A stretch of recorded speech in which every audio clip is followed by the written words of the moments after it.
SaveWithConrad.com. Yeah, I'm Justin Ruffin from Knoxville, Tennessee. What got me to Save with Conrad was the 83 Weeks podcast. I really wasn't thinking about getting rid of any debt. I just wanted to cash out some equity in the house to do remodeling. But I did both, so that was pretty awesome. Worked out great. Redid the foyer, built pantry space, and there's little odds and ends when I first bought the house that I wanted to take care of, and we were able to take care of it. So, yeah, paid off 2 cars and some credit card debt. So probably all in all, get $30,000 in that. And then I got some $30,000 more equity out of the house, and still plenty of equity left over. So payment's good. I lowered my interest rate. I'm in a much better spot than I was. Super easy. Everybody was great. Very, very awesome people. Francis and Steve were great to work with. They were awesome. Made it for a very easy, seamless experience. I'd probably say all in all, probably $1,000 a month at least. I lowered my interest rate, especially the way the interest rates are right now, which is, that's amazing. I'm Justin Bruckman from Knoxville, Tennessee. I saved over $1,000 with SaveWithConrad.com, and I did a lot of renovations with that money as well. NMLS number 212, equal housing lender. SaveWithConrad.com. Hey, it's Conrad Thompson, and you're listening to What Happened When? With the voice of your childhood, Tony Schiavone. Tony, what's going on, man? How are you? Doing great, Conrad. Hope you are. Man, better than I deserve. Excited to be with you here. I love getting together every Monday night and watching some old wrestling. And today is, a little bittersweet. We had planned to watch some ECW tonight. That was certainly the plan. And, I guess technically we still are. But little did we know a week ago when we were first sort of freestyling that we should watch some ECW, that the wrestling world would lose one of the great innovators in the history of professional wrestling. Today's episode is going to be dedicated to the late, great, the incredible, homicidal, suicidal, genocidal Sabu. What a one-of-a-kind performer. Tony, you, like the rest of us, saw the news this past Sunday. I want to give you a chance to talk about Sabu here. I only knew him briefly. Of course, he was with WCW in 1995. And it wasn't for long, but obviously you and I watching the old ECW tapes or programs got an appreciation for what he could do, which was unbelievably incredible. The risk that he took, the things that he did. He was one of the guys, obviously, that made ECW what it was.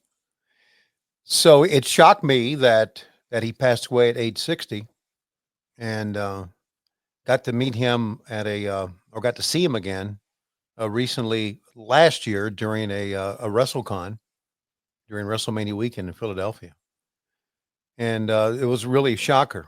He, in his later years, and of course, when I saw him back in 1995, he was still in his prime, but in his later years, he was very much appreciative and very mellowed out guy.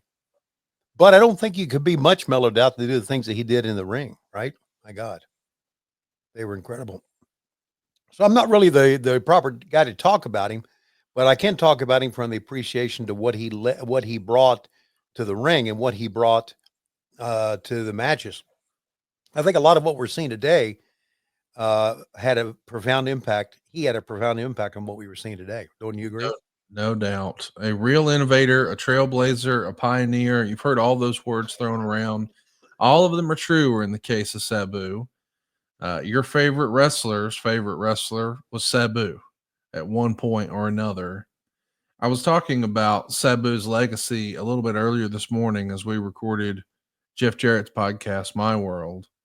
And I think the word I settled on that perhaps describes Sabu best, at least from my perspective, is daredevil. And that's not to say that there weren't a ton of daredevils in wrestling, even guys like Shane McMahon or New Jack, or in more recent years, Darby Allin, and certainly Cactus Jack. But I would argue that Sabu may have actually been the OG, the pioneer of all the daredevil stunts. The triple jump moonsault, the Arabian facebuster, the use of those chairs, and then, of course, tables. I know that table spots have been done in Memphis and Harley Race and Ric Flair and Terry Funk. But there was one person who was really synonymous with that, and that was Sabu. And he was doing it years before the Dudley Boys. No disrespect to those guys. But his legacy was felt everywhere. You know, he was really the first tape trading superstar.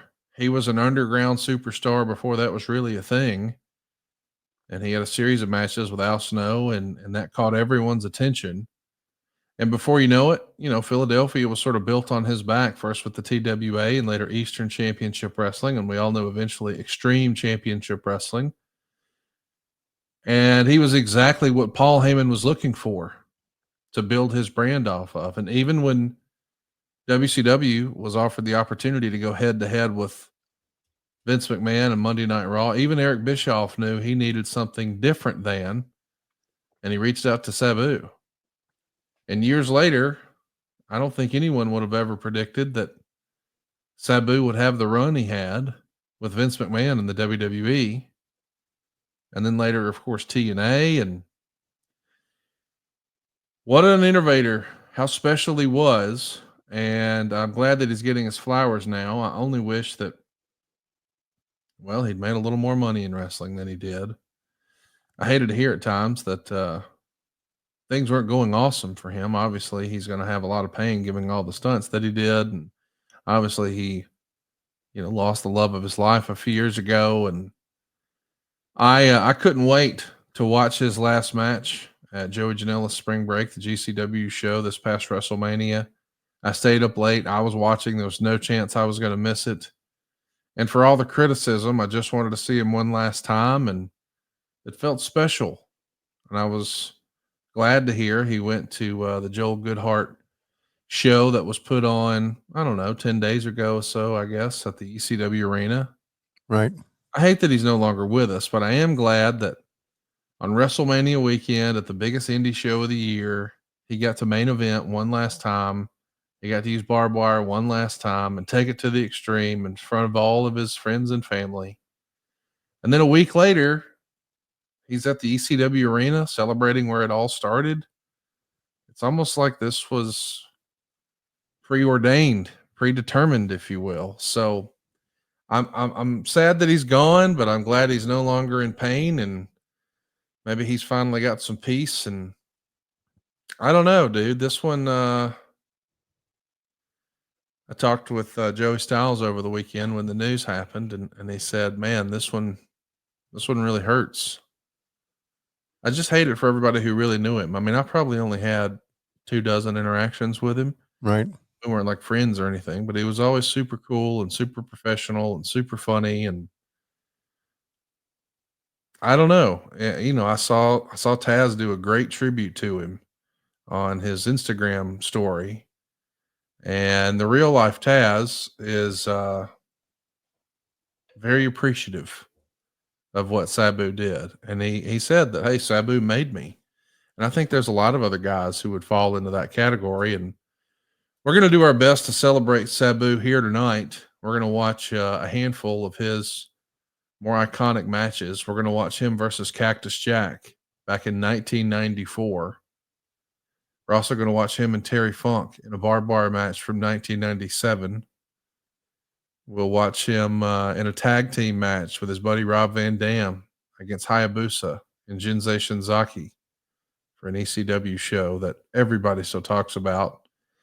And then we'll watch something a little different. We'll watch WWE CW, where we saw Sabu and Big Show in an Extreme Rules match for the world title. We'll have a link in the description for today's show where you'll be able to watch all these individual matches. It is a bit of a departure for us, but we felt like it was a worthwhile one because it was Sabu.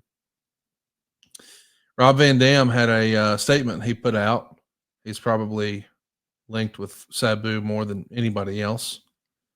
They, of course, had their fabulous match, which the readers and supporters of CageMatch.net say was Sabu's very best match. It was, ironically, 4/20, 1996.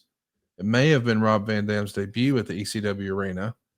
Even if it wasn't, Rob was a made man, even though he lost to Sabu that night. What an incredible match they had. And Van Dam took to social to say, you never know when it's the last time you'll be together when it comes to this. Sabu was as irreplaceable in my life as he was in the industry. You all know how important he was to my career, and you know how much he meant to me personally. He's been a tremendous influence since I was 18 years old when I met him. Learning to be an adult while you're in the crazy environment of this business can go several different ways. I'm proud to have been able to carry on so many of Sheik's and Sabu's values both in and out of the ring. Sabu helped make me the wrestler I am, the person I am, and I'll always be proud of that and grateful. And because he loved the business more than anyone I know, wrestle in peace. Mick Foley took to social and said, I just wanted to say that Sabu was one of my favorite opponents and that he was an innovator, a pioneer for our sport, and someone who gave so much more to the sport than it gave back to him. Just 2 days ago, I was talking with friends about my two favorite Sabu moments. The time we swept the blackjack table clean so I could pile drive him on that table in the casino with a silver nugget, and the time he tried his very best to break a bottle over my head, with the bottle finally breaking on the 6th try. Just some really awesome tributes that are out there from people who knew him the best. And I'm looking forward to us watching some Sabu matches here tonight. How about that, Tony? I'm looking forward to it as well. You mentioned Darby Allin, and I'm sure that Sabu had a profound impact on his career. No doubt. Because Darby is almost kind of like the modern day Sabu in many ways. But also Sabu, you mentioned tables. Tables with wrestling fans these days are the pinnacle of a hardcore match.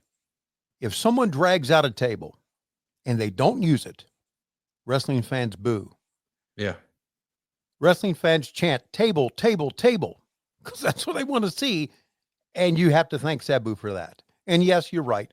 Many great wrestlers, including the Dudleys, used tables to their advantage and made an impact on fans. But Sabu was the originator. Yes. And so there you see Sabu's legacy that stands throughout here in ACW, in AEW, and I'm sure in WWE as well. We're going to watch some fun Sabu matches tonight. I hope that you guys will join us. And we'll have the links in the description so you'll be able to catch up with us. But this first match, I have to admit, this is going to be a new one for me, Tony. I've heard about this one, but I've never seen it. It is the match that Mick Foley just referenced. This is from October 29th, 1994 for the NWC, which is an independent organization. And they're going to call it a Desert Death Falls Count Anywhere match. With Cactus Jack and Sabu, I got to say I'm pretty fired up to see this one, Tony. Should be special. You want to give us a little bit of a countdown? Here we go in 3, 2, 1, play. I feel like this guy right here is like Mark Summers' third cousin. He's ready to host Double Dare right after this. He looks pretty cocky, doesn't he? Like he knows what he's talking about. How would you describe that jacket? Probably Mark Henry's jacket. Could wrap around his waistline a couple of times, it looks like. What about the bow tie? You a fan of bow ties? Kind of. How many bow ties you rock? One. You got one bow tie? One bow tie. That's pretty good. And I just bought it recently. Oh, okay. So if I would have asked you like 2 years ago how many bow ties you had, the answer would have been 0? Yeah, if you asked me right before, maybe a week before Dynasty, I would have said none. Why did you? I mean, is this a midlife crisis you're going through? No, Tony liked me in the pink bow tie. Remembers back in Halloween Havoc. Oh, I got 91. It's like the retro look. I got you. Right. And April 6th was 40 years I'd been on TBS. And he said, you know what? That pink bow tie would be cool. So he said, do you have it? I haven't told you the story yet. No. He said, do you have it? I said, no. I said, but I can get one. And I got one on Amazon. So I put it on, was really thrilled about it. And he saw it. He went, great. That's wonderful. That's great. But the one you had in 91 was a little bit more of a carnation color. Oh my God. Than a pink one. And I went, of course it was. Only you would remember that because he remembers all this stuff. Yeah. He's got a photographic memory when it comes to wrestling. He does. So, so that was that one time only deal. Had my hair nice coiffed. I had the close you can get to a Jeff Jarrett bouffant with the hair that I have.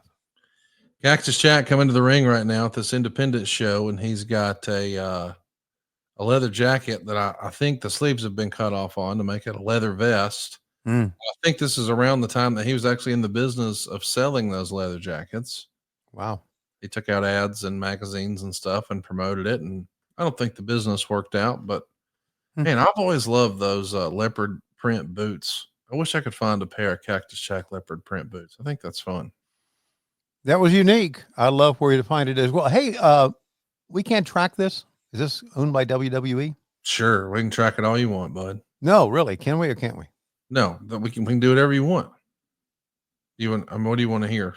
Well, sometimes you can't track it, and you're saying we can track this. Here, look at Sabu. We can track whatever we want. It's just sometimes we won't make money. Oh, well then. So it's a choice of track it, don't make money, don't track it, do make money.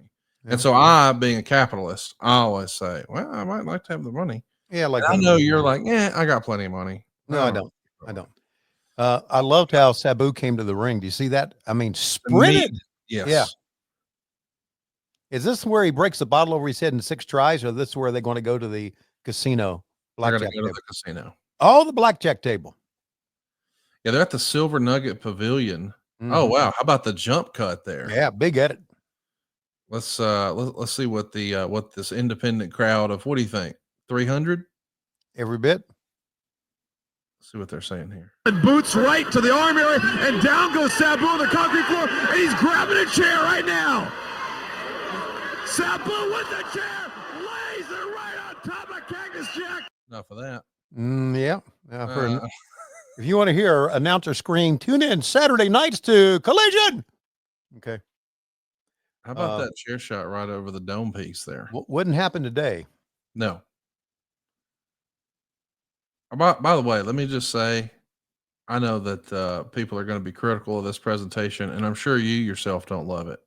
Hey, that table's already leaning a little bit, but I have a feeling it's about to get a new hole right through it. There you go. Sabu goes through that table like a hot knife through butter. That poor old lady on the left over there was going crazy. My God, let me get my purse. There she goes. Wow. Look at those chairs, Tony. You can tell they're very much in a banquet type area. Oh yeah. With those banquet style chairs. Anyway, I love the look and feel of this kind of independent wrestling, because this really does look like an ECW, not a television taping, but like an ECW live event. And I like that. Down and dirty, man. What year was this from anyway? Again? 1994, 2 days before Halloween, October 29th. Wow. Just take a piece of the table and... What he used to do, you'll like this. There were a few times where he would take the entire table and almost kind of suplex it onto the guy. Oh. But here, of course, the table was busted in half, so he just did what he could and threw the one half of the table. What do you think of this ring presentation? It feels like very old school WWF. Red, white, and blue ropes, blue canvas, blue turnbuckles. No logos, but very much WWF inspired, don't you think? Oh, there's no question. As a matter of fact, it could have been purchased by or from the WWF, one of their old rings. You never know. Maybe so. Sabu, I don't know if he's going to do it here, but he obviously bled a lot. And you saw the picture that we showed, the marks on his forehead, which is typical of what you saw back then. And look at his arm as they zoom in on the arm. Look at the marks. Yep. The marks are in the crowd. Those were scratches. Yeah. Okay. Those scratches, those could have been hard way, or he could have done it to himself. Who knows with him? Yeah. Who knows is right. How about he checked the spring in the ropes before he jumped? Did you see that? Yeah. That's interesting because these days, of course, everybody in wrestling knows, hey, we need them tight for some of the acrobatic stuff that we might see guys like Commander or Ray Phoenix or whatever do. But in 94, I mean, oh my gosh, big chair shot to the back of the head. Oh my God. You know, one thing about Sabu was not only was he a daredevil, but you could tell he was very athletic as well, right? I mean, Oh, yes. he had a lot of definition in his, look at that, leg drop using the chair. Yeah. Another Sabu innovation. Mm-hmm. These guys, I mean, when you really think about this, this could have been in an alternate universe. This could have been the main event for the first ECW pay-per-view. Like if ECW would have gotten pay-per-view in 95, I bet it would have looked something like this. Yeah. I Because agree. these are two of the biggest independent wrestlers in the world at this time. They've developed their own cult-like following. I mean, these are, Daredevil A and B here. This is the modern equivalent this is the wrestling equivalent of Godzilla and King Kong.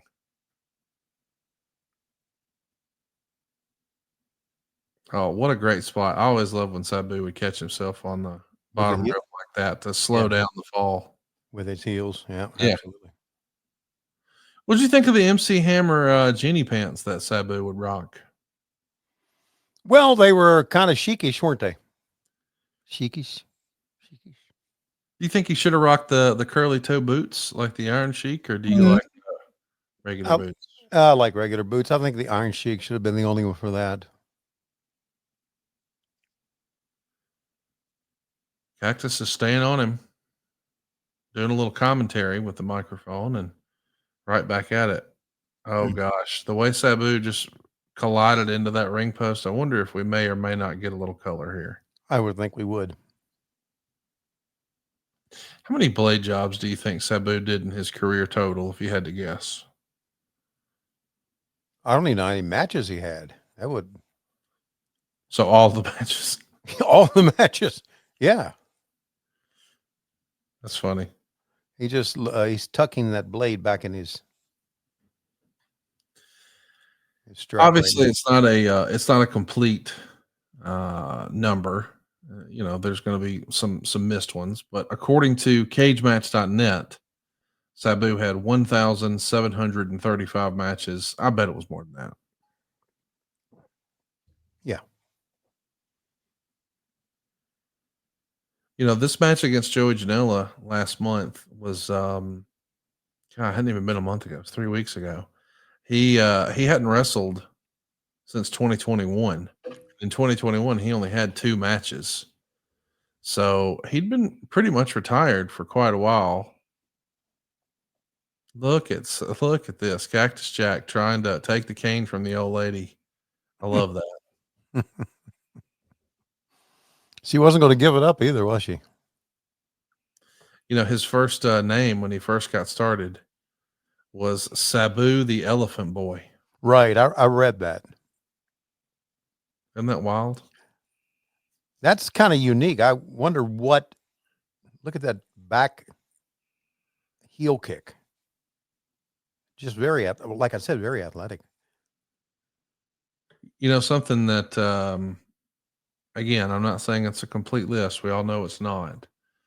I'm sure this isn't factual, but according to cagematch.net, his third match, talking about Sabu here, was where he teamed with a fella named Judge Dredd in Memphis, Tennessee for the USWA. His opponents were Robert Fuller. Oh my God. Who you knew as Tennessee Lee or Colonel Robert Parker. Right. And Double J Jeff Jarrett. Wow. Isn't that wild? That is wild. That's wild because it's like everybody is connected, in some way. Yes. And I guess if you've been around the business long enough, you're going to get kind of connected to everybody. Somehow, some way, man. I think Jeff Jarrett is like, he's the wrestling equivalent of Kevin Bacon. Remember that old 6 Degrees of Separation with Kevin Bacon? Mm-hmm. I feel like Double J's probably got something like that going. So they're near the popcorn machine, and all of a sudden we are back in the ring. Yeah.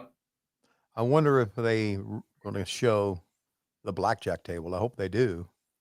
That's the finish, right? I don't think that's the finish. Okay. I could be wrong, but I don't know that we'll see that Okay. simply because that might be illegal. I mean, I don't think you're supposed to film in a casino. Yeah, I wouldn't think so. I think I think they're concerned that you might be cheating. Yeah, So I have a feeling they got in trouble about that. Yeah. That. As a rule of thumb, they don't want you to interfere with their gambling enterprises. Not only that, they need a better freaking cameraman. I've never seen anything like this. Well, there's a reason it's an independent show. Yeah. Can you run camera? Sure. I mean, look at the kid. The kids are around the ring now, Right. and they're just diving. I mean, this is real renegade shit here. I know the cameraman is like, okay, he's up. Hey, there's Linda Rufio. I don't know who that is, but Photographer. okay. Darren Staley is off the chain again. He says he's got a pornographic memory, and he wants to know how many blowjobs. I don't even know what that means. No one does. But how about the comment from Tony Christ or Christ? I saw Sabu versus Abyss at the Harrisonburg High School in Harrisonburg, Virginia. It was a TNA house show put on by Hermie Sadler. It was a coffin match. Pretty fun. That's coffin like a funeral coffin, not like sponsored by Halls. Yeah, I mentioned in my comic book that one of the first shows I ever saw was Harrisonburg High School Gym, which is unique. But that was back in the 70s. All right, here comes another table. There's Linda. See her taking the pictures right there with a blue shirt on. Yep. Yep, that's Linda. She took photographs for years. We want to give a shout out to Bryant, who says, happy to be here. I just upgraded a low-key big hog on Patreon. Hey, come hang out with us every Monday night if you're listening to this. We're just watching wrestling with our friends. It's patreon.com/WHW Monday. Oh, look at that smiling face. Yeah, Brian, we appreciate your support. We're going to do another chat with Tony here pretty soon, in a couple of weeks. Look at the way they're just roaming through the crowd and everybody's kind of scattering. The cameraman's trying to follow them again. Let's see if they get out the door here. I believe they're heading to the exit. Good job at the back of people's head. Great job. Did you expect this to have a professional production quality for an independent match? No, not at all. But I didn't expect. Oh my God! There's the fucking blackjack table. Let's track it. I didn't expect it. Get Sabu on the blackjack table. It's total mayhem inside the casino, Doc. I see some old ladies over there playing nickels. They better get out of the way. And now, after the pile driver on the blackjack table, Cactus has Sabu, and they're rolling back towards the arena. The crowd has gotten the casino. It's out of control, and now they're by the sports book, heading down the pavilion. He drops them down, and down goes Cactus Jack right up. They're still on the casino floor, Tony. I see that, and we missed the spot. But we heard about it, so that's something. I bet you'll stop bitching about AEW production in the meetings, won't you? I never bitch about AEW production. I know, Jesus Christ. It's hard to make a joke around these parts.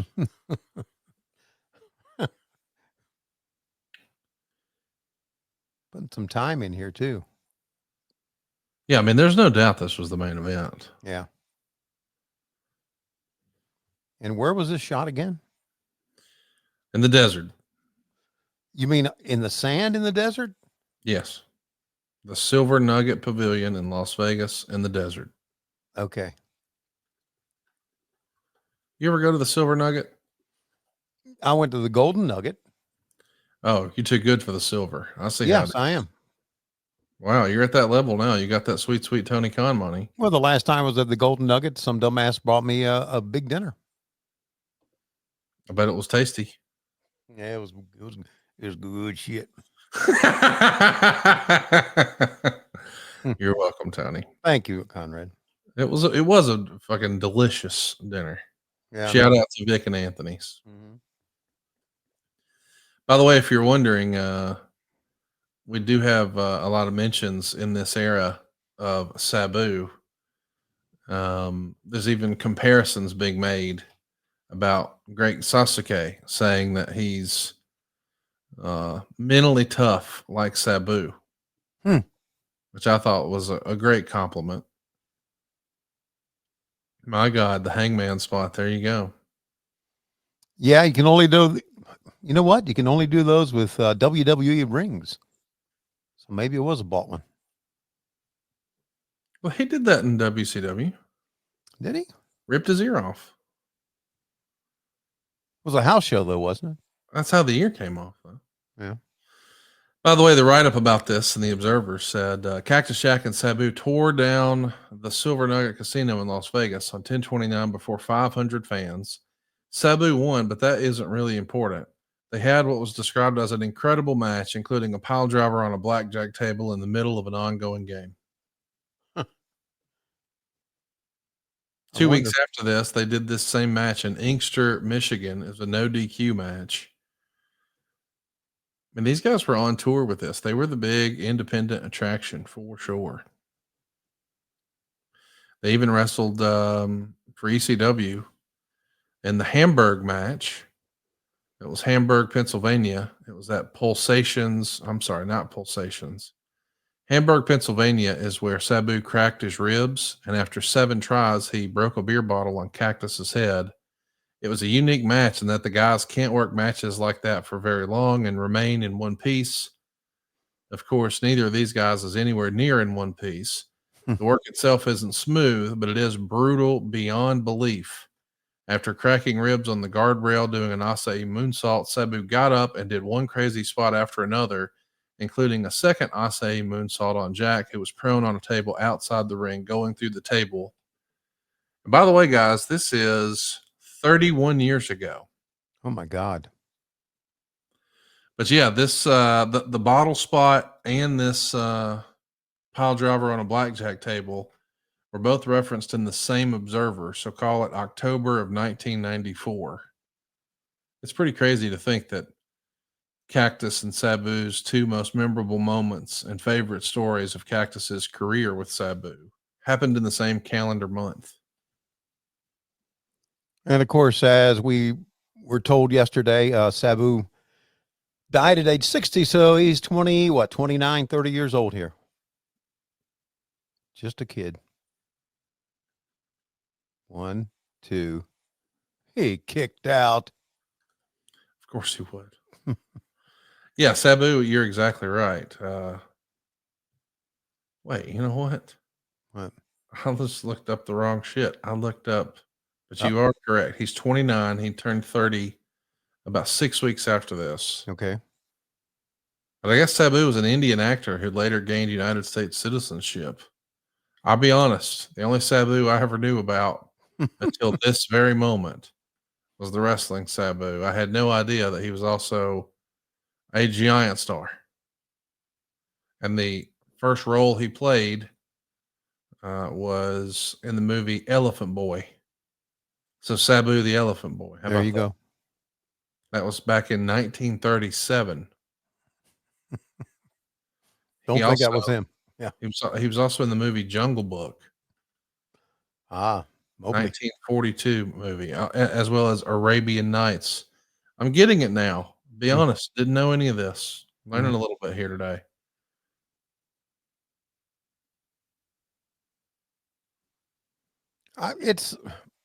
And I know it's an independent show, and I know this has nothing to do with Sabu, but it's amazing they allow the crowd to do what they want to do. Just run around the ring and chase the guys.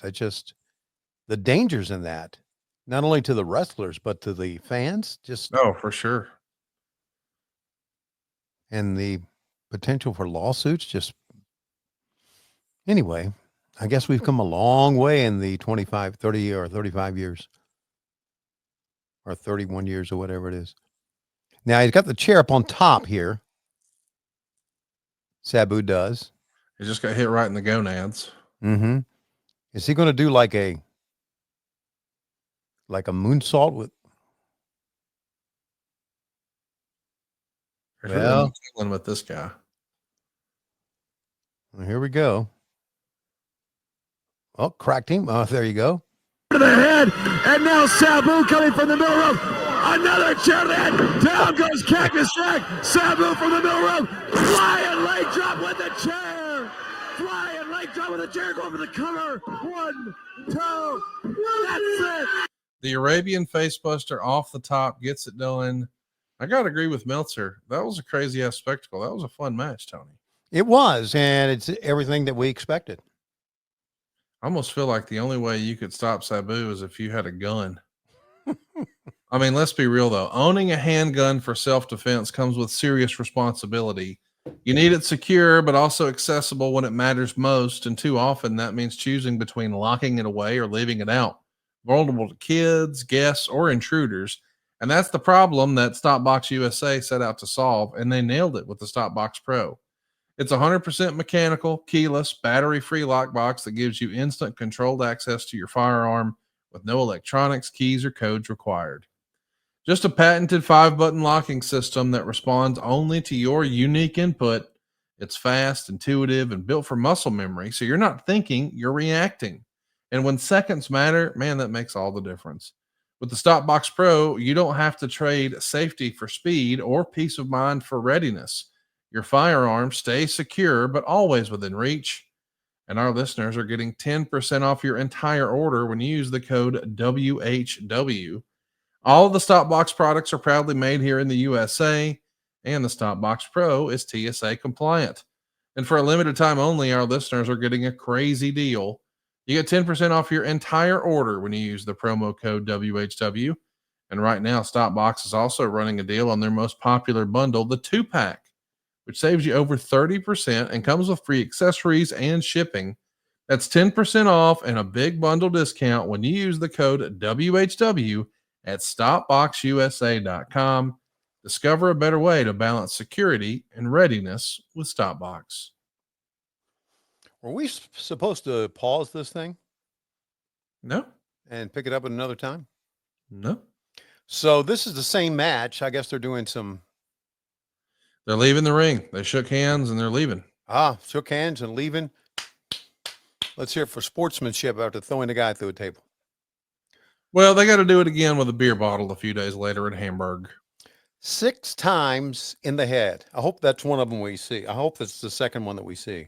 It's not. You're going to see Sabu and Terry Funk in a no-rope barbed wire match. But first, Sabu is going to do what he was famous for in 1994. He's going to bring a table in the ring and set it up. As Bad Bunny Slim pointed out, Sabu did not need to put his opponent through a table. He didn't need an opponent in order to break that table. No. He just won a match, and he's put his body through all of this. So now he wants to show you what it's like to fly through a table. To give the people what they want. And respectfully, I always wondered, this can't be good for his knees. No. I know that sounds silly, but he's going to more often than not crash through this, often knees first. And I just can't imagine the pain he had to be in. And I know that at different times he had to rely on alternative pain relief methods. We'll call it that. I certainly understand it because that's used here at the house a lot. And there he goes. Knee first, right through. Jesus. But this is what he was known for. And Rob Feinstein developed a compilation of these spots. I think it was called Crashing Tables. And it was arguably one of the most traded tapes around. This coupled, of course, with Cactus Jack's IWA King of the Deathmatch tournament that happened in 1995. By the way, that would have been about 2 months prior to what we just saw. And now we're fast forwarding to early August 1997. ECW's had their very first pay-per-view at the ECW arena. That was barely legal, where Terry Funk became the champion. And now we're going to see right before Hardcore Heaven 1997, they're going to take down the ropes at the ECW arena and they're going to put up the barbed wire. Mm. And this is not an independent show, but it is an ECW show. So the production will be a little better, but not to Tony's liking. Tony's a stickler. If they're not always working the hard cam or what have you. And I don't think Sabu nor Terry Funk gave a damn about no hard cam. Nah, they didn't. Have you seen this before? No, I've not. I'm looking forward to this. Terry Funk was over at the house years ago, and he said something like, Conrad, do you have my barbed wire match with Sabu? And I said, as a matter of fact, I do. I've got the DVD for it. Can we watch that? So we went in the home theater downstairs that you've been in a million times, and I put it in, and he had never seen it. Wow. Which I was kind of surprised by. And to be clear, I'm not going to say that this is a great match, but I will say in 1997, this was a must-see for ECW fans, for wrestling fans, for tape traders, because this is just what you expected to see at an IWA show or an FMW show over in Japan. This is right here in America, and with a guy who not that long before this was wrestling Ric Flair for the world title. I mean, this is the former NWA champion. This is the brother of Dory Funk Jr. I mean, this is a second generation guy, the most well-respected performer maybe of all time. And now here he is in a no-rope barbed wire match. And I know we had seen him do silliness with Cactus Jack in Japan, but the idea that this was happening in the ECW arena, I mean, take a look at the bleachers. Everybody's standing. Right. How about the one guy there wearing the title belt and he's got the turban on? He's a big Sabu fan. Yeah, one would think he was. Yeah, it's wow. They are holding off on hitting the barbed wire here, but I'm sure that's going to happen repeatedly. Well, this is a spectacle, right? I mean, and fans want to see a spectacle, and it's amazing that when you think about spectacles, and I'm not using that in a derogatory term. Yeah. But when you think about it, you kind of Sabu comes to your mind, first of all, doesn't he?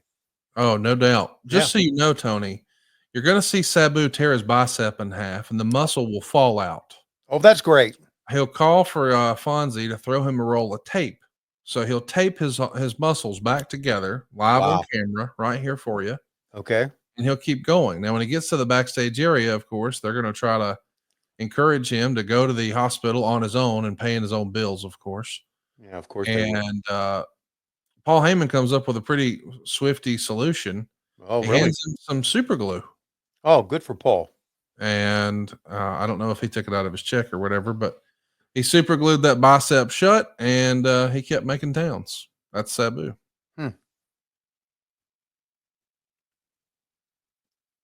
But yeah, they're not going to, the psychology of a barbed wire match, Tony. And again, what the fuck do I know about wrestling?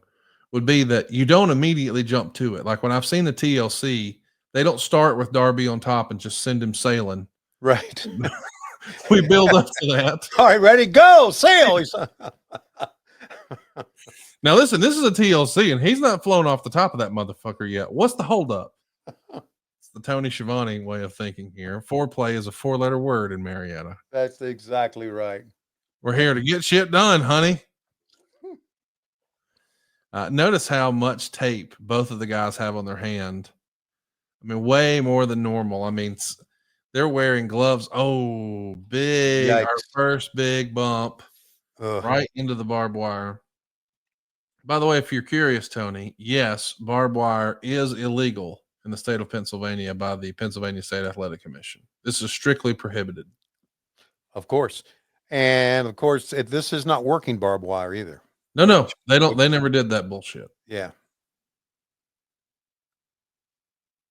Isn't it interesting too that it looked like it was kind of well put together and it looked really tight, but of course after one bump there, well, now it's sagging and you can tell, oh, they've been into that one. They're going to be such a tangled mess at the end of the match, Tony, that neither guy can move. They have to have friends come cut them free. They're going to have to bring wire cutters out to cut them free. What the fuck? Oh, that right there was used in the open. They use that in all the commercials to promote this. The big bump into the barbed wire. Oh. Silva's going to have to work on this in post. I can't imagine we can show any of this on YouTube, but we're going to make sure that you guys have the link. Hey, that banner hanging from the arena, I have that. Oh, that ECW banner that with Yeah, the I hadn't seen that forever. Yeah, I have that. Wow. Okay, that's going to tear the genie pants, I think, and you're going to see. Yeah, there they go. Going to see his junk? Well, god damn, let's just see it. You know, let's just see it. Let's see if the balls are ripped off on it. Let's just see. Oh, good God! I bet his dick pointed at the ceiling too, thanks to Blue Chew. There's those blue bicycle shorts underneath. Uh-huh. Let's see if Tony can see the hog. Tony, you're on hog patrol. Let us know what you see. Don't see anything. We'd like to know his religion, and I know that you can help us with that. Again, Jesus Christ. You know, in reality, and it just shows you what Sabu went through to give you a great match. I mean, you could absolutely, and Terry Funk too, but Sabu's taking most of the bumps here into the barbed wire. Put a fucking eye out, dude. Easily. Yeah. Did you watch his match with Joey Janela over WrestleMania weekend? No. Well, there was a spot where Joey threw him into the ropes, the no rope barbed wire, just like this. And Sabu hit it full speed enough that he just sailed right through the barbed wire and cracked his skull wide the fuck open on the concrete. And he laid there motionless, and people thought, and the referee allegedly said, "Oh, he can't continue." But they had a planned run-in from Sandman coming out to the Inner Sandman Metallica song. Uh-huh. And I guess Sabu heard that and heard the pop and said, "Fuck that," and got up and finished the match. He came to life thanks to Metallica and the Sandman. They reanimated him. So Terry Funk is now lodged in the barbed wire. It's going into his legs and ass. I was wondering if somebody threw something in the ring, but that's Coach. Yeah, that's Bill Alfonso. Yeah. You spend much time with Bill Alfonso? We've talked at autograph signings, but as far as working together, no. Wow, really? I thought for sure you spent time with him back in the day. Mm-mm. Real famous referee. Oh yeah, I know. He was the referee when Brody and Luger had their situation. Wow. Yeah, he's seen some shit, man. He has seen some shit. I mean, not a lot of people can say I worked with everybody from Bruiser Brody to Sabu to Giant Gonzalez. If you go back, I think we've talked about this. The very first thing I ever did on TV was from Ric Flair's house. Yeah. And they started out in Tampa. They went to Gordon Soley with the NWA board of directors there. Yes. Yes. And Bill Alfonso was sitting there with them. There you go. We got Darren Staley saying, "My grandpa pronounced it bobwar." I think a lot of people say bobwar. Yeah. Oh yeah. A lot of the hillbillies that I grew up with. Oh, gosh. Jesus. Oh. You know, I would say who would have expected at this point, all these years later, because it's hard to imagine, but this was 28 years ago. Right. That makes me feel really, really old. Because I remember this happening. I was way back in 1997, and I knew this match was happening. And I was hitting refresh on the internet trying to see who won and what happened and see what reports I could find that were out there. Because this is before there was internet pay-per-view. Oh, I think that right there tore the muscle. Yep, the bicep just fell out. And he's asking for some tape. Hey, I got to put this muscle back in. It just fell out. Hand me a roll of tape, please, Fonzie. Oh, God. Fonzie, I ain't got one right now, but let's see if we can't get some. God almighty. Talk about the love of the game, huh? Oh. It is, Look at this. oh, He's trying good. to apply pressure to the Oh, God. slice. He's fortunate he didn't bleed out, to be honest with you. Oh, it could have been a lot worse. Of course. Bryant is with us here, and he says, I remember tape trading so I could see this match. Brother, me too. Everybody wanted this one. I ordered the tape as soon as it was released. Sabu is saying, where the fuck's the tape? Yes. Here we go. Here goes Fonzie with the red hat running around. There we go. There's the tape. Put it on yourself, you dumbass. And look, he does. Uh-huh. I brought you the tape, Daddy. That's where my job ends. I'm out of here. Okay. Take your time setting it up. Come on now. As Terry Funk is setting him up for a neck breaker, Sabu is still wrapping the arm because he realizes, hey, I know I'm supposed to sell this for Terry, but my fucking arm's going to fall off. So I got to tape it on there. Jesus. Look at the fans standing up watching. They're all observing like, hey, he's really fucked up. Smile. I will be honest with you. I loved this so much as a kid. And then you and I were in the building once when somebody got really hurt. Mm-hmm. Man, I haven't enjoyed hardcore wrestling the same way since. Yeah. Look at him just pop.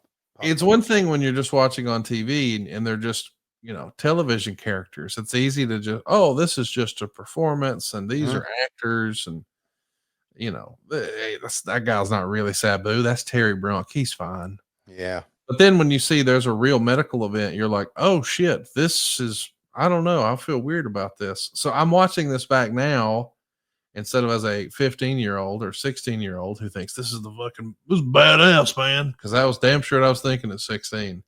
Now it's 43. I'm like, I don't know, man. Maybe they could have just had a regular match. That's why the word fake always bristled me. Because there ain't nothing fake about this, boy. No, man, nothing fake about any of it. I mean, I think Flair said it correctly on his, I guess his 30 for 30, or maybe even was another one I saw. He said it's not fake, it's choreographed. So don't give me that bullshit. Well, ain't really athletes, it's fake bullshit. That's why you will never hear me use that in commentary, and I don't like to hear anybody else use it. So. Listen, you wanted a spectacle. Well, you got Fonzie's coming up with barbed wire. Oh, they're going to tear the midsection of Fonzie up. I hope Fonzie got Paul to pad the lope that night. Here we go. Just hanging on the barbed wire. Yeah. So if seesaw and teetering on the barbed wire. So if your bicep isn't bad enough to rip out, let's rip out an ab. Yeah, man. If we could just get your guts to just spill right out on the canvas. That'd be a hell of a spot, wouldn't it? Could Go really for sell some tapes for Feinstein then. Yeah. Bad Money Slim says, ask Tony, since I've been hooked on Monster Paradise because of Tony, WTF is the liter bottle he's drinking? This is called Mountain Valley water. It's in a glass container. To be honest with you, that's what Tony Khan drinks. Yep. And it kind of got me on it. Because it is, I don't believe in drinking out of plastic. So there, drink out of glass here you go. That's for you, Bad Money. Monster Ultra Paradise. Hey, what do you think about Fonzie getting beat up by Terry Funk here? I say, don't get close to the ring. You're going to get your ass beat.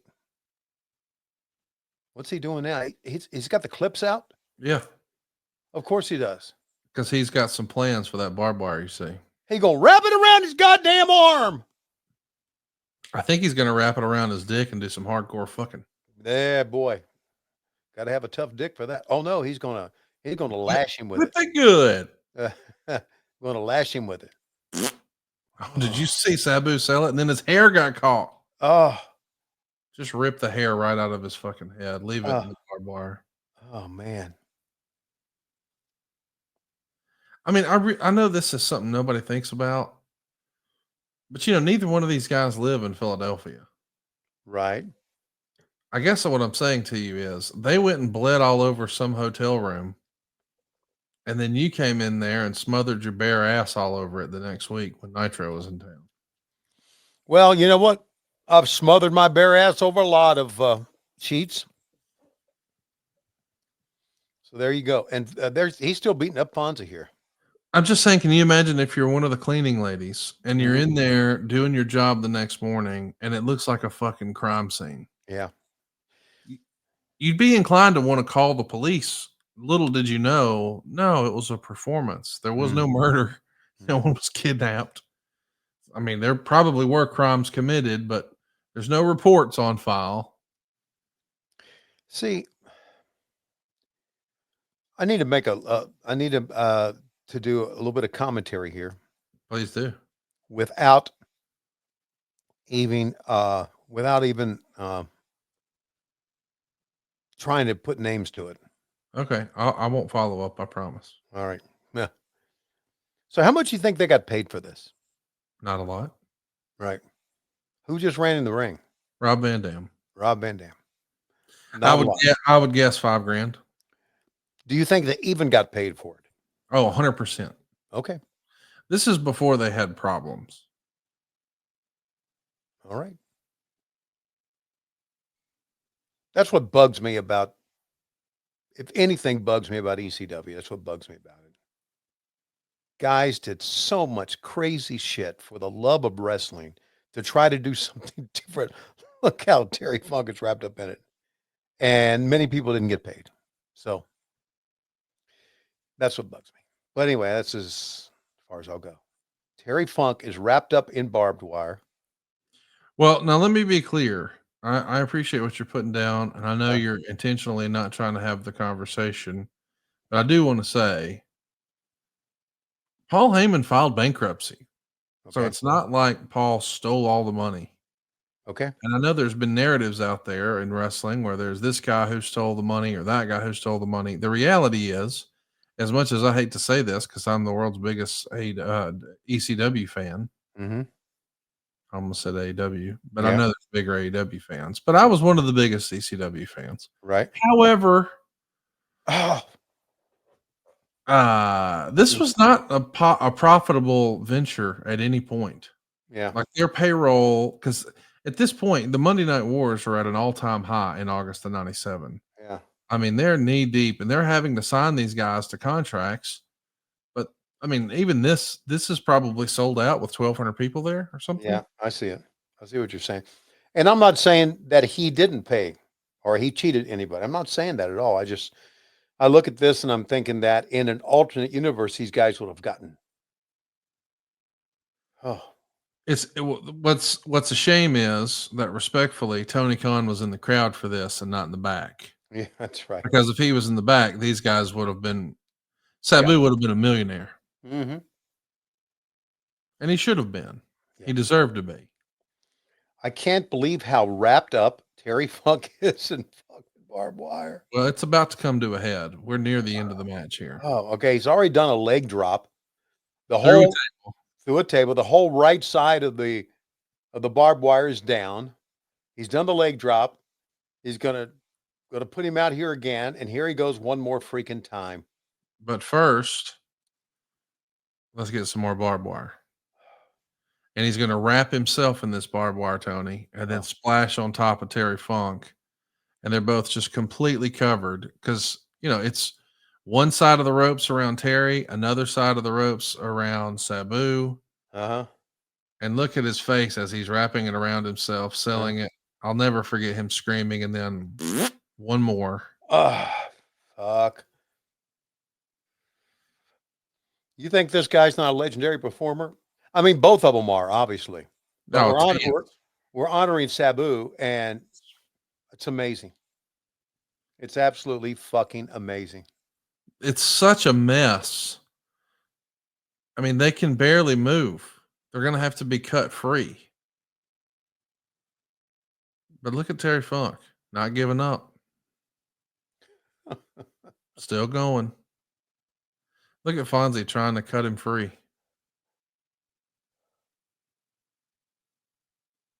This could. Okay. Is this one of the damnedest spectacles you ever saw? I've never witnessed anything like this. Somebody could have easily died this night. Well, that may be an exaggeration. No, they could have. Somebody could have bled out that night. I don't know. They had a lot of rolls of tape there. Well, I know they did, but did they have any medical at ringside? Probably not. And of course, things have. You saying Bob Ortiz couldn't have taken care of everybody? Don't think so. God. Sabu lays across Terry Funk. 1, 2, and he fucking kicks out. I mean, as you do. Peanuts or Charlie Brown or whatever. Who was the kid who had like the shit around him as he walked? Just the dirty, disgusting kid who didn't bathe. Pigpen. There you go. Mm-hmm. The way he just had all of that shit drawn around him. That's the way Terry Funk and Sabu look. But instead of them being stinky, the visual representation of those stink circles are just the barbed wire strands that they can't get free of.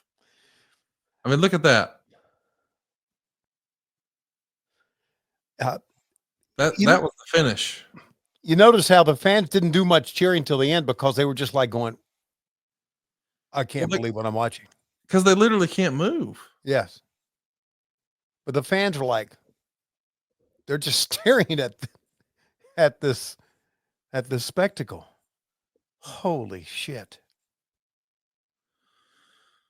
Oh. What'd you think, Tony? That's truly one of the more amazing matches I've seen. It's one of those things that you watch, you never will forget it. No, never. And fans have always said to me, and even guys backstage, you remember that match on Nitro where we had, and I go, no, I don't, but I'll remember this one. I'll tell you that. I will remember this one for a long, long time. And I'm sure the fans in the arena will feel the same way. They're just staring. They're like, my God, these guys are. Look at how many people are trying to free them right now. So you said there was no medical, and look at all that medical. So much medical. Yeah, boy. So much medical. Oh, that's Doc Samson right there. Which one? The blonde? Not really. Come on. Okay.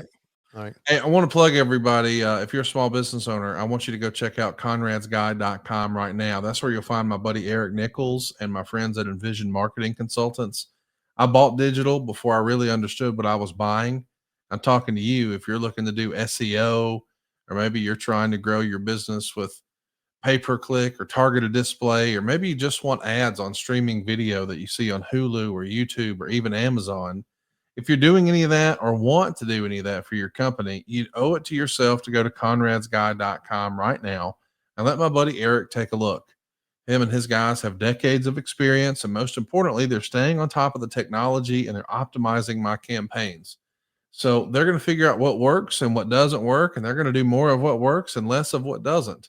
But they're also staying on top of the algorithms and the way all these different social media platforms are changing some of their best practices and policies.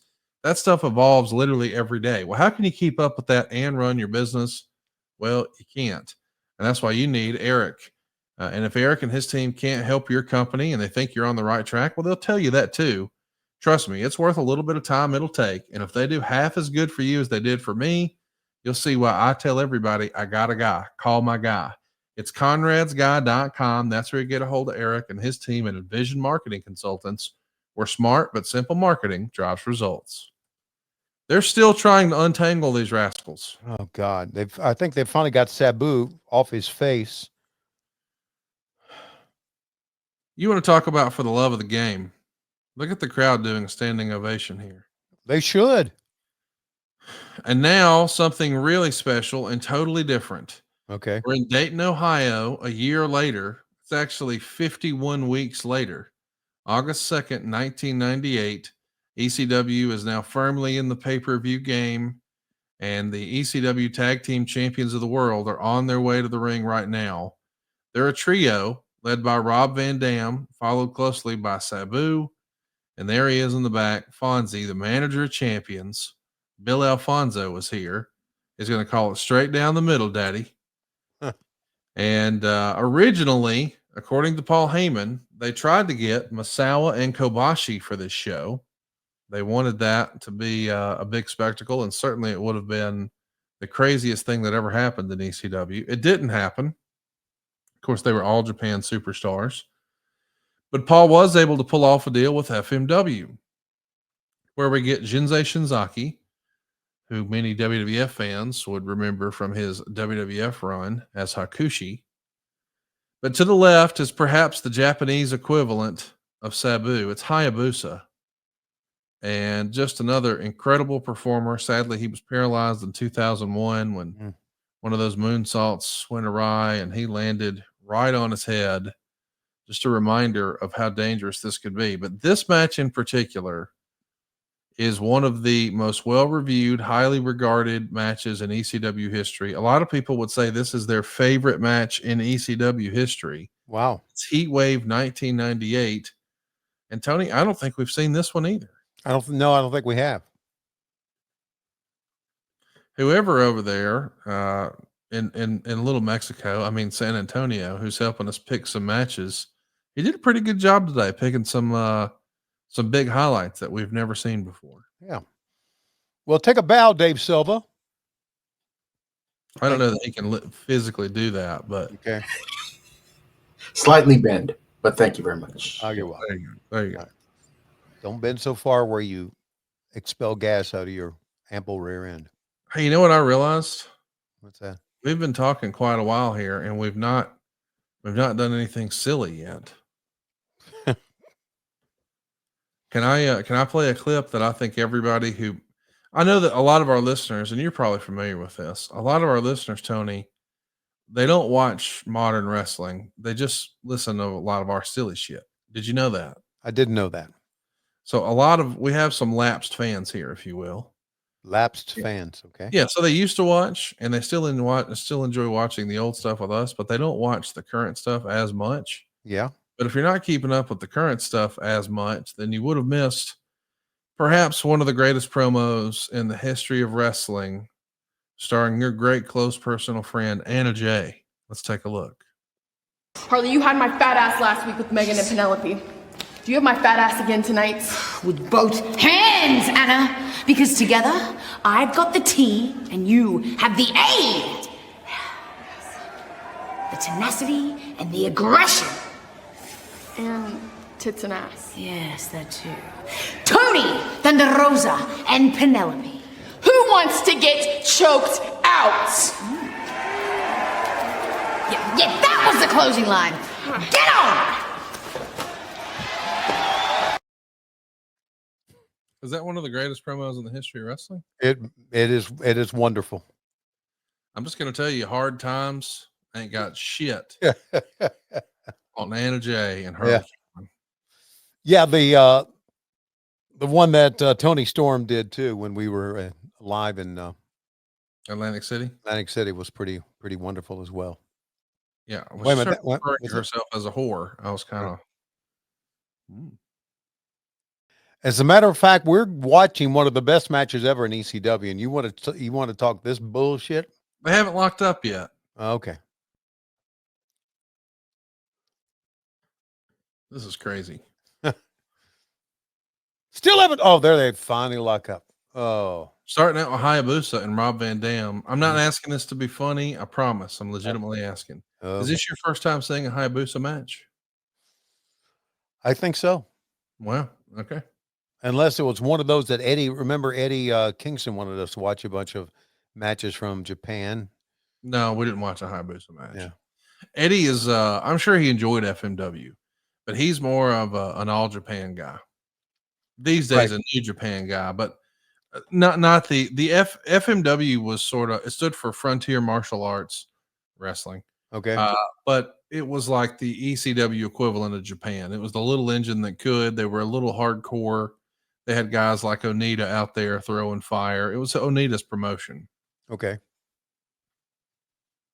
Yeah, but you're right. Eddie was more of an all Japan. Yeah. Yeah. Purist stuff. Right. I got to check in with Eddie too. I haven't talked to him in a couple months. See how he is. That's pretty good for you. It is, and he had a very serious injury. And I'm glad he's on the mend. I am too. Oops.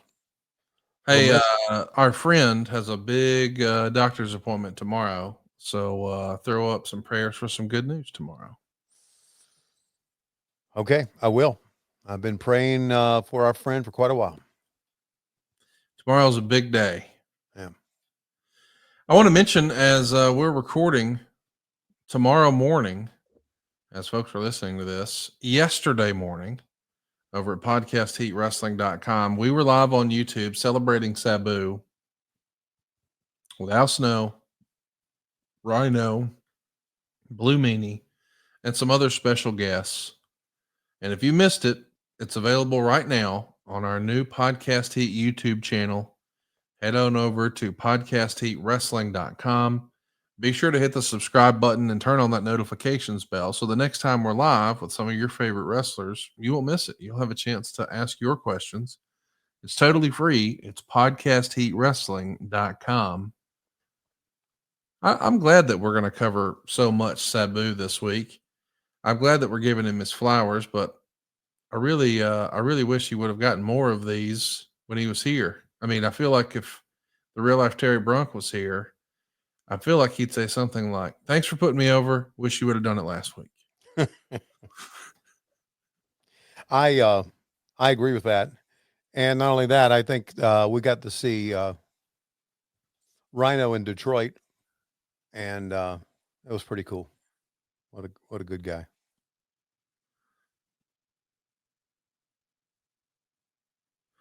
We should ask, there's, I don't even know if you are in the loop on this, but did you know that Morgan Wallen, I guess he's a big country music act. I don't listen to country music, but people tell me he's like a stadium act now. He is taking over the Hangout Fest down in Gulf Shores or Orange Beach or whatever down there by me at the beach. Mm-hmm. And this weekend is the first Morgan Wallen festival called Sand in My Boots. Have you heard of this? I've not. Well, they're in the group chat. They're saying, oh, randomly, what a great song that is. Couldn't fucking tell you. Don't know one Morgan Wallen song. Don't plan to learn any. But it is pretty cool that he's got his own little festival. I guess it sold out in minutes. Wow. Are you a Morgan Wallen fan? Never heard of him. I guess he's friends with Jeff Jarrett, which doesn't surprise me. Jeff knows everybody who owns a country music guitar. But I couldn't, if he walked in my house today, I wouldn't know who it is. Yeah. Morgan Wallen addressed his controversial exit decision to leave the Saturday Night Live stage early after appearing as a musical guest on the late night sketch series on March 30th. He addressed his abrupt exit at the end of the sketch. It has to do with I don't know. I have no idea what it is. He apparently had thrown a chair at somebody too, and I don't know what's going on. I wonder if he hit him, wrapped himself in barbed wire and hit him with a big leg drop. I doubt if he did. Yeah. He pleaded guilty in a chair throwing case in Nashville at the Bar Chiefs. Well, there you go. Used a racial slur. Oh, he's been in the news. He broke SNL's COVID-19 protocols. Arrested for disorderly conduct. Well, no wonder he's popular. He's a bad guy. Everybody likes a heel, right? Yes. Mm-hmm. Wow. Jesus.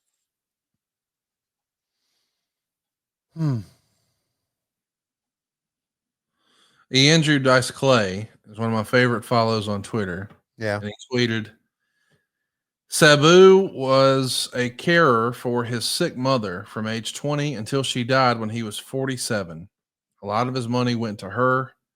He said some funky shit on social media, and his lifestyle wasn't recommended. But I think ultimately there was a good person there. He went through some bad stuff. Wow. That's a great perspective. I didn't realize he was a wrestling fan. I guess he was, right?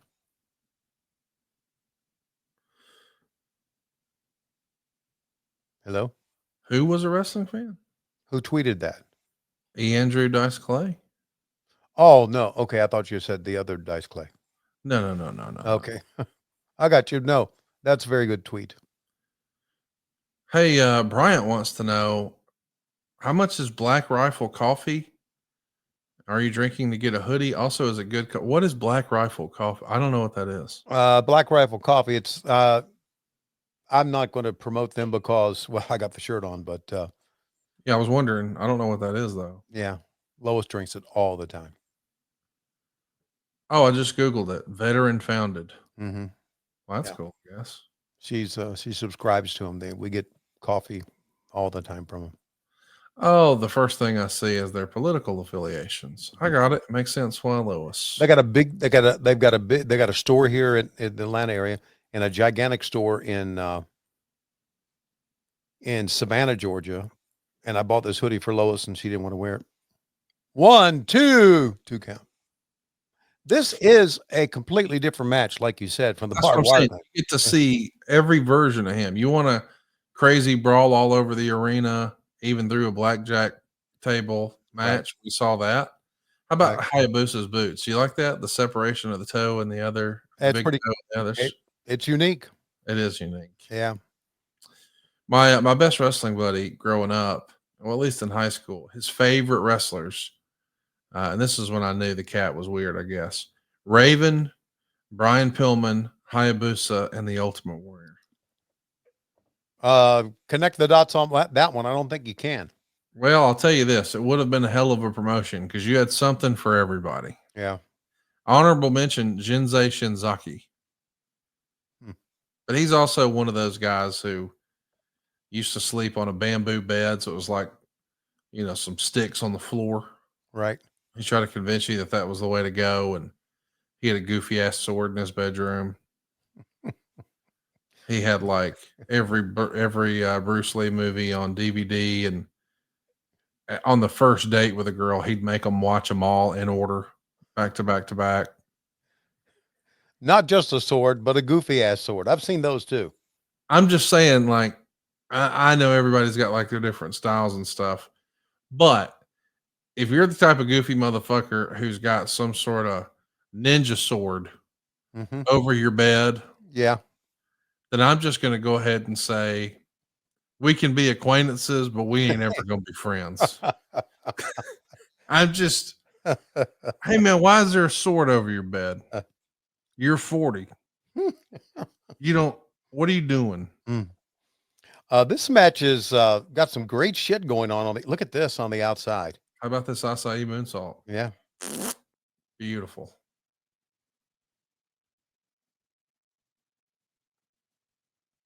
You know what was good about that acai moonsault? What's that? Well, okay.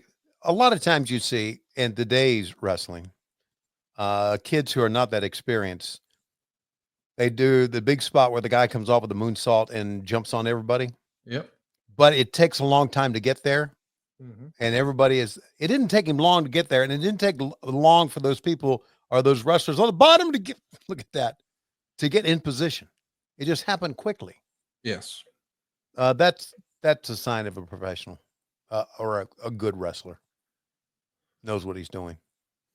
Tony, I know you know the answer to this. So I gotta ask. Okay. Do you know who the acai moonsault is named after? Yeah, it's a guy named Asai. Do you know his wrestling name? Mr. Asai? Ultimo Dragon. Really? I thought for sure you'd know that since the Since first time most people saw it in America was in WCW. Yeah, and that's what we call the moonsault that Hangman Adam Page uses. The acai moonsault. Well, it's named after Ultimo Dragon, you see. There you go. Coach Rosie's with us here live, as he always is. Shout out to Coach. And he says, Cassio and I partied with Sabu at the Nerd Bar in Vegas a couple of months ago. We went to a little person show. Huh? Now, did you mean little person dancing or little person wrestling? Because it is different. Yes, it is a lot different. How about the chair flying through that Fonzie threw him? And you see the head of Atlas Security over there. Yep. Oh, surfboard into the chair. Mm. You see Ronnie from the Atlas Security over there just looking in disbelief as Fonzie threw the chair like, really, bro? Do you know what happens in ECW when you start throwing chairs in front of fans like this? Yes. We, I think I brought this up. We've had some chair throwing instances, and it's never a good thing. Because once an item leaves your hand and goes flying through the air, anything can happen.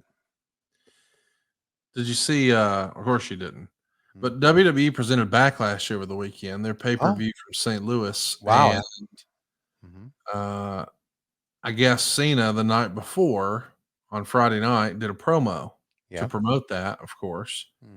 And I think during the course of the promo, a kid about 5 rows back, not kid, he's probably 35, 40, reared back and threw a Michelob Ultra bottle right at John Cena. First time we've seen that happen in a long time. Of course, I'm sure the guy thought he was trying to create an NWO moment. Right.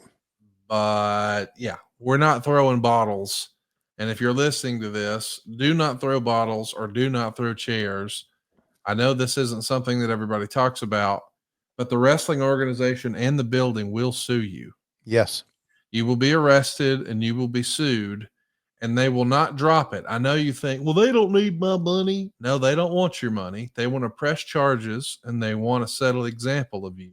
Right. To make sure that the word gets out so no one ever does it. Right. Now, I know some people are going to say, that's not true. Well, as the kids say these days, why don't you fuck around and find out?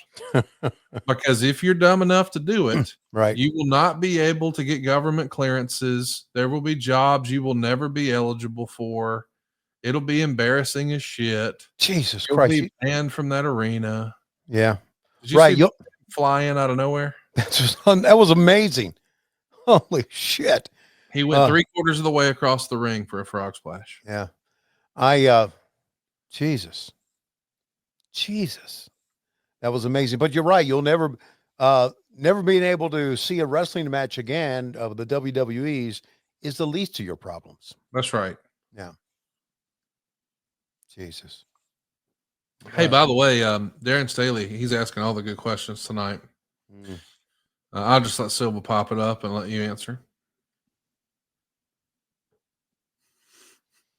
The answer is no. There we go. If you'd like to know what the question was, go to whwmonday.com and hit the subscribe button. Or Google idiot, and Darren's name would probably pop up. How many more questions like that does Darren have to ask you in a row before you make the executive decision to ban him from the chat? I'm not going to ban him from the chat. Shouldn't have said that, because now he's going to push the limits. Okay. How about the 450 from Hayabusa? Wow. One of the most beautiful 450s you ever could see. So really smooth. Hey, Antonio Santos has a great question. Did Tony see Brody Lee Jr.'s in-ring debut a few weeks back for GCW? I did not. So they had it at Sabu's last match. There's a match that's pretty famous at Spring Break every year. It's known as, maybe you're ready for this, the Clusterfuck. So they invite everyone through this thing. Like in years past, we've had Virgil appear in this match, and we've had Marty Jannetty with one good leg. Oh my God. Oh my gosh. How about the top rope leg drop? Anyway, Brody Lee was the mystery entrant at the end. He threw Joey Janela out and he won his debut match. Wow. Big deal for Brody Lee Jr. He has grown so much. My God. Just sprouted up. I mean, those 5 years flew by, did they not? Oh my God. 5 years. Can you imagine that? 5 years? No. For a kid his age, 5 years means a lot in your growth. It's doubling your life. Yeah, of course it is. So I'd love to see that. Brett Patrick, man, you've made my day. Every now and again, people will remind me of something stupid we've said on this show. Yeah. And I'll read it, and it's like I'm hearing it for the first time. And then I remember, oh, yeah, we said that. And it becomes funny all over again. Right. As Brett says, it sucks, and I wouldn't want to be there. One of the all-time great WHW lines. Now, Tony, this is going to be one of the craziest things you've ever seen. Okay. And you're going to absolutely love it. All right. There is a table in the middle of the ring. All four guys are there because it's ECW and it's tornado tag rules all the time. Right. But the finish of this, you're going to have to see to believe. It's wild. How about Jinsei Shinzaki just dove over the table with a big clothesline on Sabu? And look at the referee sitting on the top rope.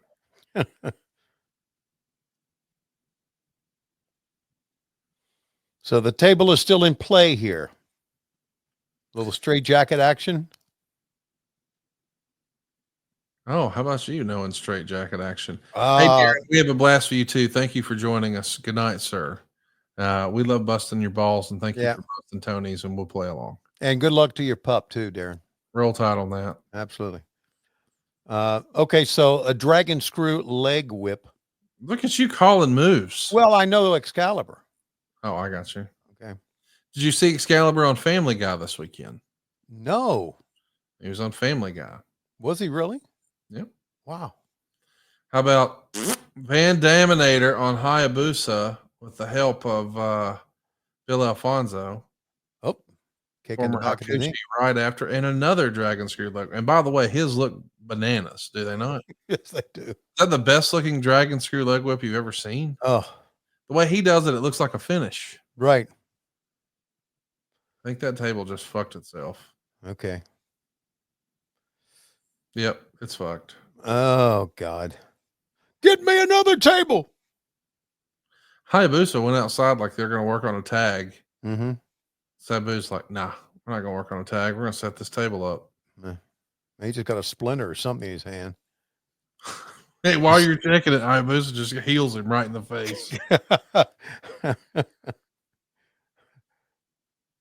Now, Matthew from Botchamania is loving this, but Hayabusa's like, so it'll still hurt. Sucks to be you. A frog splash on a table. By the way, if you've ever wondered, how could I break a rib today?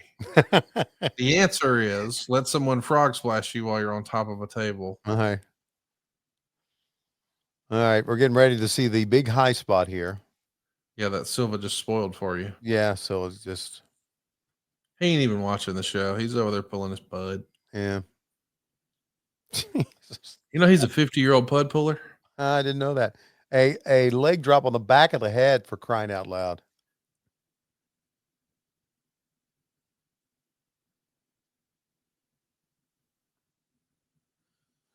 Oh, here we go. So one table up. Uh-huh.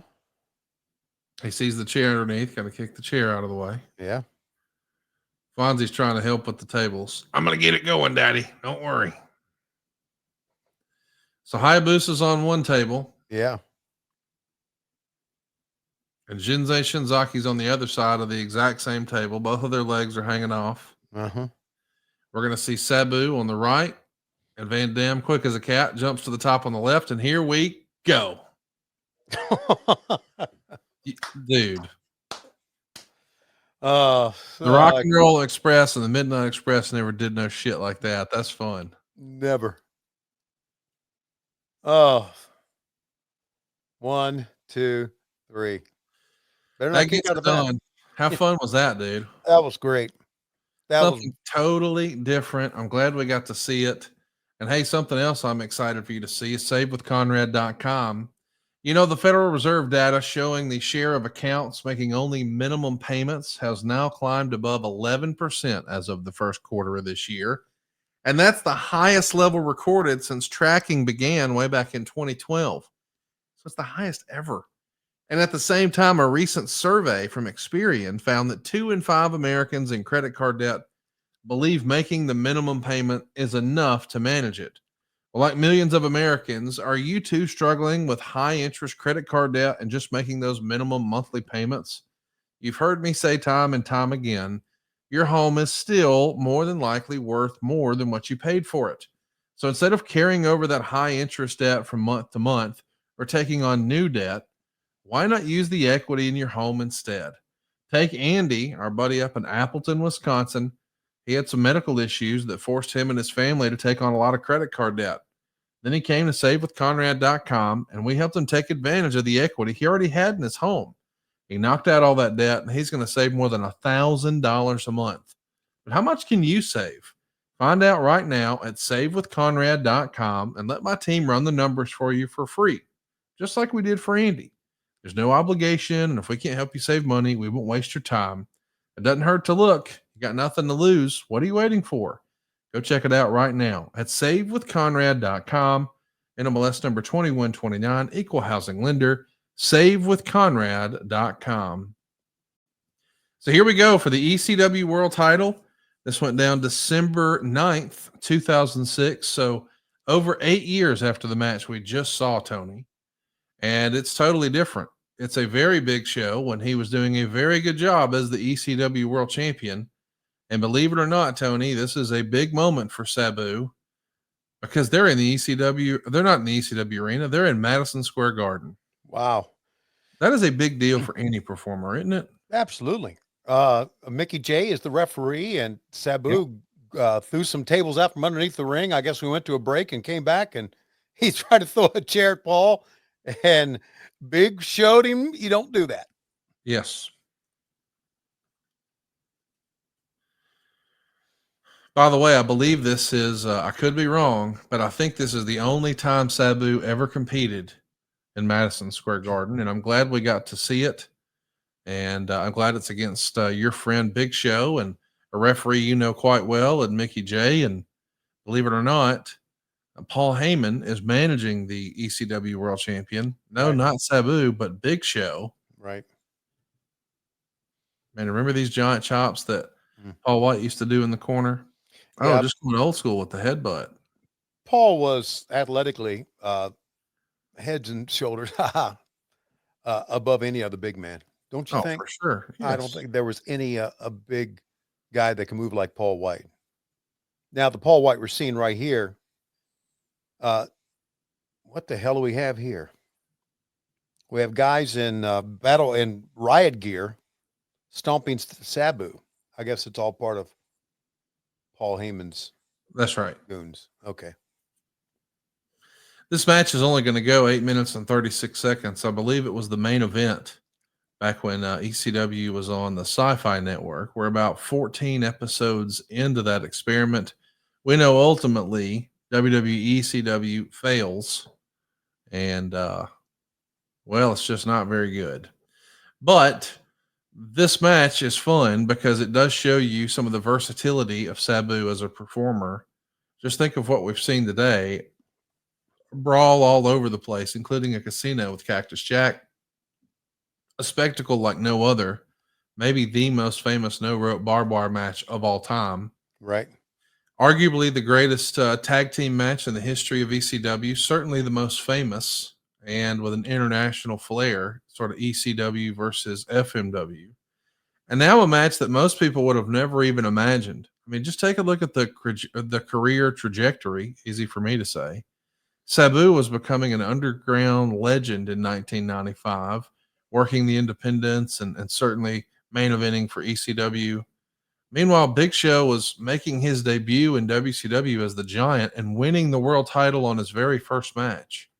So one guy, because he won the genetic lottery, respectfully, is rewarded with a giant contract and a major push on television and millions of dollars. And the other guy, who maybe wasn't as gifted genetically, worked his freaking ass off and went a totally different way. And both of them absolute Hall of Famers, proving there's more than one way to get there. But I do wish that Sabu had enjoyed a little more financial success in his career. No shots at the Big Show at all. I mean, my God, what a legendary performer. Just saying, at this point, you know, Big Show's probably worth $10 million. Yeah. in his career, and respectfully, Terry Brunk was probably a renter. I mean, Yeah. they just had totally different existences. Yeah. And as I said, I'm sure if Sabu was here, hey, thanks for putting me over. Been cool if you did it last week, Right. which I And think is hilarious. And he's that'd be an accurate statement. yeah, of course. Absolutely. We were going to watch an ECW show, and No matter what. Yes. no matter what, Sabu would have probably could have been a He part of was. that. He And was. so I think you've got two Look at the guys who, visual here. Do you see yeah, this? yes. We just saw Sabu get on Big Show's back. It looked like he was giving a piggyback ride to a little kid. I know. And here's another side of Sabu that we are seeing, and you mentioned it, but I think it bears noting here is that Sabu is doing a great job of making Paul seem bigger than life. Absolutely. I mean, it'd be hard not to, because if Paul doesn't want to do something, he's not going to do it. But Sabu is just doing the things that he needs to do, like using the ropes, pulling down the top ropes, kicking the top, bumping for Paul, Yes. making Paul look like the mountain man that he is. I mean, again, it goes back to this old thing. And I've tried to say, I've said it, I think, and I think it bears repeating. You can look great as a performer, but the reason you look great as a performer, not only your athletic ability and that you can wrestle, but somebody helps you in the ring. Somebody makes you look that way. And some of the greatest wrestlers in the world were ones that could make you look like $1 million. And Ric Flair is one of those. Oh, yeah, no doubt. Ricky Steamboat's one of those. Brian Danielson's one of those. Hey, let's do a cheap plug here. Okay. I'm sorry, I don't know the answer, so you'll have to help me. Is Collision on Thursday this week, or Friday, or Saturday? It's on Saturday. So Collision this Saturday, I believe, will be a special that was filmed in Chicago, and it may or may not be a tribute to Mongo. Is that right? It will be a tribute to Mongo. Yes. We will have an in-ring tribute to him with Ric Flair. And he's okay. I knew that, but I wasn't going to say that. But I was going to say, and there will be some pretty famous people there. Yeah, we promoted it already. Oh, okay. Yeah, we promoted it last week. Well, tickets are on sale now, AEWTIX.com. I'm pumped that Mongo is getting a tribute in Chicago. How fun was that DDT on the Big Show through the table? Look at this. Sabu making the comeback here. Absolutely. And doing what it takes to get the big man down. Paul doing a tremendous job as a manager on the outside with his facials and how his great reactions. does Paul look right there too. Yeah, I know. Oh, another big bump for Sabu. Yeah. I mean, for Big Show. Big Show through the table. Mhm. That's twice now that he's done that. Hey, let's give some love to Paul White here. I mean, man, a lot of respect for him. He doesn't have to do all this bullshit. No, you're right. But he's a pro. You don't have the longevity Paul White's had without, Oh, I'm not arguing that. I'm just saying, and I'm not saying this negative about anybody else. No, I know. I don't know that Andre the Giant would have been going through all those tables. I doubt it very seriously. That's what I mean. Like, I Yeah. think he's probably most comparable to him, or even maybe somebody like Big John Studd. And oh my God, he just picked him up like a baby. Oh, Man, mostly. Mm-hmm. Sabu proving that he's pretty clever in this match. Yes. Again, just doing this is a hell of a match for Sabu. Yes, I'm glad we're watching this. You know what's great about it too is a lot of people at this point, Tony, they would say that Sabu, his critics and internet smarty pants, know-it-all fans, they would say that he was washed, would be the word now. Oh, he's not any good anymore. And it's like, are you fucking kidding? Yeah. Sabu was incredible in the WWE. Look at that. Oh my God, what a visual. What a finish. That's got to be the finish. He's dead. He's dead. I hope he had life insurance. My God. Oh, Lord have mercy. And now Paul Heyman is dispatching guys to get after Sabu. Yeah, I mean, just take a look at what we've seen today. I mean, one of the more versatile performers, and I don't know that everybody knew this, but Bret Hart revealed years ago, and it's come to light again, that maybe it flew under a lot of people's radar, but a lot of people believe one of the best matches, if not the best match that Kevin Nash ever had, was Diesel versus Bret Hart at Survivor Series 95, where they switched the title. Mhm. And through the course of that match, Bret Hart went flying off the apron through the table head first. How about that leg drop finish from Big Show? Wow. Is that one of the more creative finishes you've seen? I mean, as far as a finish for Big Show, that's the coolest leg drop of all time. That's very cool. Look at that belt, which looks gigantic on Jerry Lynn and looks like a big bracelet for Big Show. Oh, very good. We're not done. I got one more thing I wanted to show you this week. I saved the best for last. Okay. It's not a Sabu clip, but again, if you're looking for more Sabu, stop what you're doing and go right now to podcastheatwrestling.com. That's where you'll find our YouTube. We just filmed, as you're listening to this, Remembering Sabu with some of Sabu's greatest friends and opponents, and it was live. So we did a Q&A, and you could have asked a question. So go hit the subscribe button, turn on the notifications bell. You don't want to miss it. It's at podcastheatwrestling.com. But Tony, we just watched the Big Show in the main event, and something came across my social last week, and I said, by God, I've got to watch the entire episode of this SmackDown, I believe it was, One Day with Tony. And I think Silva was so excited for you to see it, especially since we just saw a Big Show episode or Big Show match. Maybe we'll watch the whole show some other time, but this clip right here is one you won't soon forget. Take a look, Tony. Dude, can you believe where there was a tranquilizer dart spot? I mean, I'll get it right. A tranquilizer dart spot in wrestling. Did you know that existed before? No, I didn't know it existed. By the way, let me just say that's tough to say when you're real sleepy. Tranquilizer dart. Just But say the tranquilizer. God, it's just good God. What? Well, we've seen the pretty much the spectrum of everything tonight, haven't we? We've seen it all. Yeah. We had a lot of fun paying tribute to Sabu, and I hope that everybody listening will go out of their way to watch and enjoy some Sabu matches. I would say promos, but I think he did like 4 ever, so maybe not that. But next week, we're going to be back here talking all things WCW from 30 years ago, Tony. We're going to go back to Slamboree 1995. Do you even remember anything from that? Slamboree of 95? Yeah, let me run through some of the matches for you. We're going to watch the Nasty Boys versus Harlem Heat for the tag titles. Then we're going to watch Kevin Sullivan versus the Man with No Name. Then we'll check out Wahoo McDaniel versus Dick Murdoch. Wow. How about Great Muta versus Paul Orndorff? Arn Anderson versus Alex Wright for the World Television Championship. Ming is in there against Road Warrior Hawk. Sting is working with Big Bubba Rogers. And the main event is Hulk Hogan and Randy Savage against Vader and Ric Flair. This went down in St. Petersburg, Florida on May 21st, 1995. The exact 30-year anniversary next week right here on What Happened When. How fun is that going to be? That's going to be very, very cool. I look forward to it. We should mention this is also when Wahoo McDaniel, Angelo Poffo, Terry Funk, Antonio Inoki, Gordon Soley, Big John Studd, and the American Dream Dusty Rhodes went into the WCW Hall of Fame. So that famous photo that's floated around the last few years on social of Dusty accepting his Hall of Fame award and a very young child version of Cody Rhodes in his American shirt sitting behind him. That's what we're watching next week here on the show. It's going to be fun.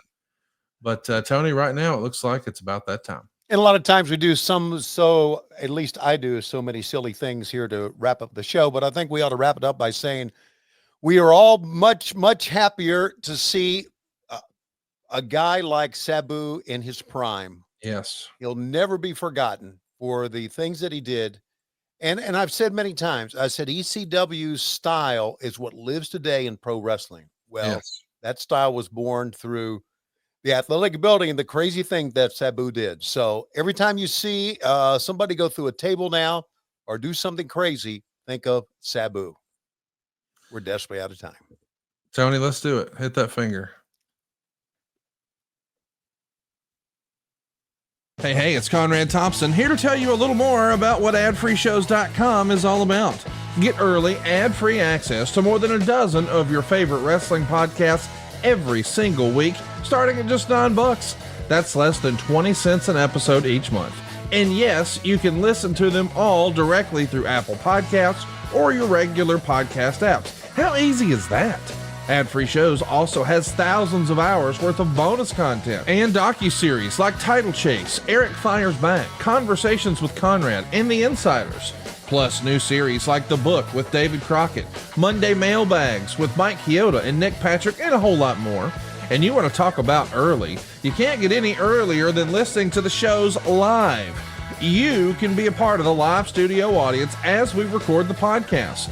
Plus, ride shotgun alongside your favorite childhood heroes for live watch-alongs, Q&As, and other interactive experiences every single month. Come on now, see for yourself what thousands of other wrestling fans from around the world have discovered, that adfreeshows.com is the best value in wrestling. Check it out today, and hey, when you do, the first week is completely free. adfreeshows.com.